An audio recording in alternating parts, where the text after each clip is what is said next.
Hello bachcho, let's see this question. This question says, how many spectral lines are seen for hydrogen atom when electron jump from n2 equal to 5 to n1 equal to 1 in visible region? चार option दिए हैं. First is 2, second is 3, third is 4th and fourth is 5. तो सबसे पहले इस question को categorise करते हैं कि किस चैप्टर से पूछा गया है और इसमें लगने वाला की कंसेप्ट क्या है.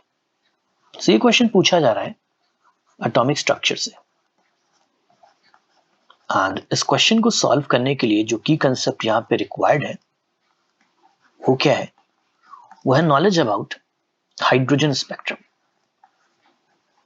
हाइड्रोजन स्पेक्ट्रम के बारे में हमको पता होना चाहिए to solve this question successfully. Hydrogen spectrum में भी स्पेसिफिकली हमको किसके बारे में पता होना चाहिए? हमको पता होना चाहिए नंबर ऑफ स्पेक्ट्रल लाइंस के बारे में कि उसको कैसे कैलकुलेट करते हैं, क्या फॉर्मूला होता है इसका, ये सारी बातें पता होनी चाहिए. ओके, सो यहाँ पे n2 इक्वल टू 5 से n1 इक्वल टू 1 पे इलेक्ट्रॉन ट्रांजिशन कर रहा है. सो यहाँ पे total number of different spectral lines जो आएंगी वो क्या आती हैं, उसके लिए क्या फॉर्मूला होता है? नंबर ऑफ स्पेक्ट्रल लाइंस, जो डिफरेंट स्पेक्ट्रल लाइंस हैं उनके लिए फॉर्मूला आता है n2 minus n1 means delta n into delta n plus 1, या फिर आप बोल सकते हो n2 minus n1 plus 1 divided by 2. सो अगर ये फॉर्मूला मैं यहां पे लगाऊं तो वैल्यू क्या आएगी? 5 minus 1 into 5 minus 1 plus 1 divided by 2. Solve करने पे ये कितना आ जाएगा?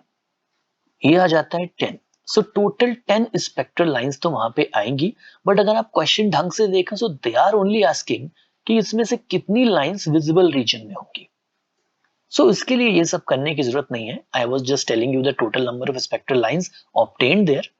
ये क्वेश्चन बड़े आराम से हो जाएगा. आपको पता है कि बाल्मर सीरीज जिसके लिए n इक्वल टू 2 होता है, उस पे अगर कोई भी ट्रांजिशन होता है so the line will be in visible region, right? For n equal to 2, for n equal to 2, that is Balmer series,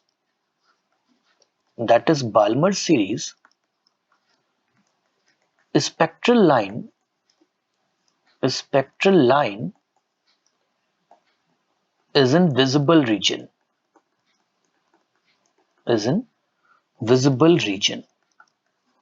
so अगर इलेक्ट्रॉन ट्रांजिशन करके n इक्वल टू 2 पे आता है तो इसका मतलब जो भी स्पेक्ट्रल लाइन आएंगी वो विजिबल रीजन में आएंगी. तो n इक्वल टू 5 से n इक्वल टू 2 पे आने के कितने वहां पे तरीके होंगे? तो एक तो तरीका होगा कि डायरेक्ट 5 से ट्रांजिशन n इक्वल टू 2 पे हो. पहला तरीका तो ये हो गया, राइट? इसमें बाल्मर सीरीज के करस्पॉन्डिंग लाइन दिखेगी हमको. दूसरा तरीका है कि 4 से 2 पे आए. तीसरा तरीका है कि 3 से 2 पे आए. सो बस यही 3 तरीके आपको देखने को मिलेंगे. सो कितनी स्पेक्ट्रल लाइंस आनी चाहिए? Total 3. So hence option 2 is our final answer.